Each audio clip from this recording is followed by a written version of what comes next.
The U.S. congressional district in South Carolina that has been represented by Democratic Congressman Jim Clyburn for decades will remain intact through this year's midterms.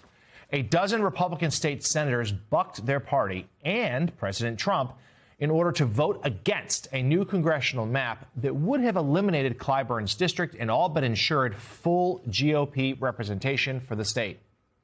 Clyburn sat down with MS Now senior Washington reporter and co-host of The Weekend, Eugene Daniels, this week to discuss that vote and the future of his party.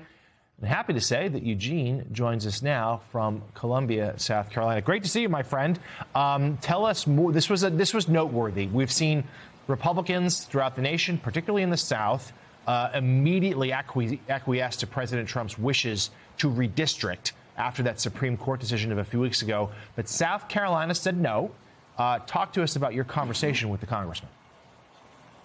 Yeah, it was pretty wide-ranging. We talked about the redistricting. We talked about the map coming back and whether or not he believes Republicans are going to stand up again and try to maybe do a more fair map. The thing that was interesting about why he said South Carolina stood up was because he said this is a state that has an independent streak, that in his words, it was bad because they seceded from the Union, but then they were one of the first to sign on for Reconstruction. We also talked about the Democratic Party, where it's going. 2028, 2026. And also, he had a critique of his party that I thought was really interesting. Let's listen to that really quickly. I think we ought not get sucked into playing the other person's game. Politics is all about building relationships. Right. And if you are going to be successful in it, you can't play the other person's game. But Republicans are winning at the game, it feels like. Yeah, because they play to their base. Mm-hmm. Much more effectively than we play to ours. For some strange reason, most Democrats seem to feel that they can convert voters. I don't think conversion therapy ought to be placed on voters. What you got to do is energize voters, and motivate them. And I don't think we spend enough time motivating and energizing people. The critique is something we've heard before. He also talked about, though, that the Democratic Party spends too much time focused in paying for consultants and what they have to say instead of listening to their constituents. One of the things that was really interesting is this is a man who has been in politics for a long time, and for him, the fundamentals have not changed, which is you have to get to your base, but you most importantly have to understand who your base is. And for the Democratic Party, especially for the Democratic Party, even now, older black voters are still the base and foundation of the Democratic Party, and that's something that they need to pay attention to, he says.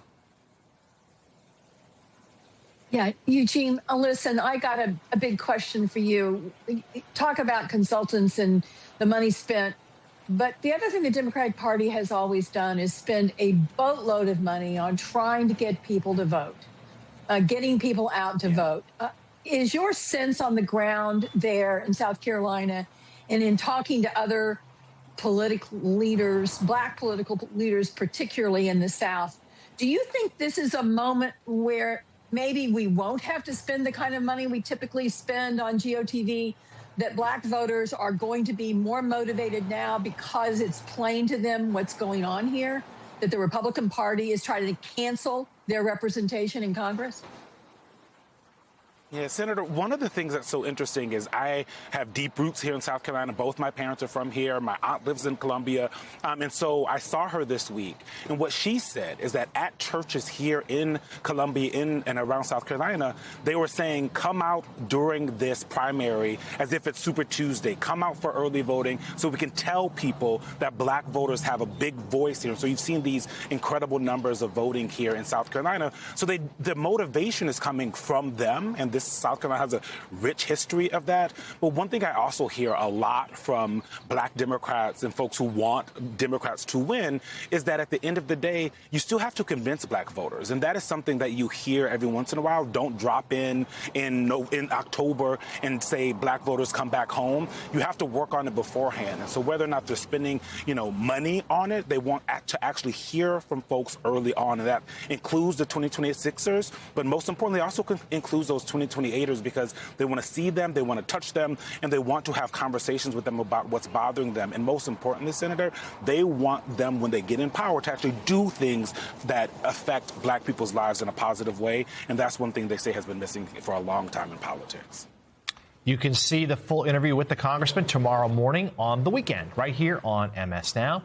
Senior Washington reporter Eugene Daniels, thank you so much for bringing it to us. We appreciate it.